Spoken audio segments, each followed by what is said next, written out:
Filmdiva von Trinity Taylor. Gelesen von Nicola Oster. Eine Produktion von Blue Panther Books. Lynn überprüfte den Saum eines Rockes, der mit anderen Kostümen auf der Stange hing. Konnte sie hier noch etwas rauslassen? Clarissa, die Sketchdarstellerin, war eindeutig zu groß für diesen Zweiteiler. »Schnell, hier entlang«, hörte Lynn jemanden leise rufen. »Was hast du vor, Clarissa?« fragte eine männliche Stimme. Als Lynn Clarissas Kichern vernahm, schob sie die Kleider auf der Stange etwas zur Seite und blickte durch den Spalt. Clarissa hielt einen Mann an der Hand. Es war Daniel Belfort. Lynn stockte der Atem. »Clarissa, was ist los? Warum tust du so geheimnisvoll?« fragte Daniel. Sie blieb stehen und blickte Daniel von unten verführerisch an. Mit einem Ruck hatte sie sein Hemd geöffnet, so dass die Knöpfe wegsprangen. »Bist du verrückt? Was soll das?« rief er. »Na was wohl, mein Lieber?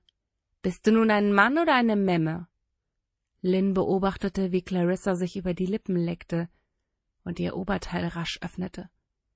Ihre runden, festen Brüste sprangen sofort in die Freiheit, und die Nippel zeigten pure Gier, berührt zu werden. Rot und steif standen sie ab und verlangten nach ihm. Doch nicht nur Clarissa schien vor Lust zu beben, auch Lynns Körper zitterte. Clarissa rieb sich die Warzen mit ihren Fingerspitzen und seufzte leicht. Daniel packte ihre Handgelenke. »Hör auf damit! Du weißt genau, dass mich so etwas nicht anmacht.« »Warum nicht? Bist du etwa schwul?« »Nein, so, aber alle denken das.« »Ach ja, zum Beispiel?« »Die Crew?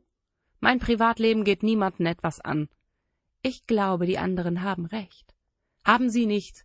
Ich unterwerfe mich nur nicht deiner Kunst der Verführung.« Clarissa lächelte überlegen. »So, und was ist das da unten?« Ihr Blick galt seinem Schritt, in dem es sich verräterisch beulte. Ohne zu zögern schob Clarissa sich dicht an ihn heran und rieb ihren Körper an seinem, wobei ihre Brüste Daniels Arme berührten und ihr Unterleib an seiner empfindlichen Stelle schupperte. Daniel zog scharf die Luft ein. »Hör auf damit!« »Aber warum denn? Wie ich sehe, hat dein Kleiner da unten genauso viel Lust wie du. Nur mit dem Unterschied, dass du es nicht zugeben willst.« »Na komm schon, Daniel, treib es mit mir, bitte. So ein Angebot bekommst du nie wieder.« Daniel rührte sich nicht. Sie zog ihn nochmal dicht an ihre Lippen und flüsterte, »Falls es dich beruhigt, keiner wird je davon erfahren. Niemand wird wissen, wie wir es getrieben haben.« Lynn kauerte hinter den Kleidern und schluckte, während ihr Herz laut in der Brust schlug. Sie betete im Stillen, Daniel würde es nicht tun, er würde stark bleiben. Daniel war der Boss und Kopf einer Comedy-Show mit einer 10 Mann starken Crew unter sich. Er hatte die Ideen, er führte Regie, er sorgte für die perfekten Pointen zur rechten Zeit.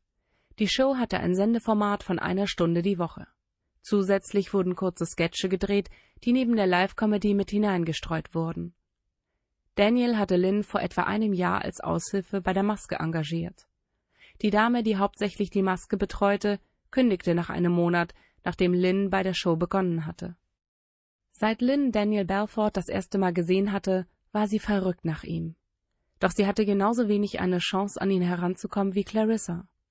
Inzwischen war Lynn zum Mädchen für alles geworden, aber zu ihrem großen Bedauern ließ er sie noch immer nicht bei den Sketchen mitmachen.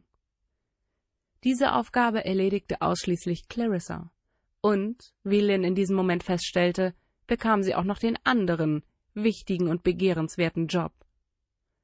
Lynn kam zurück in die Realität und betrachtete gebannt das Geschehen.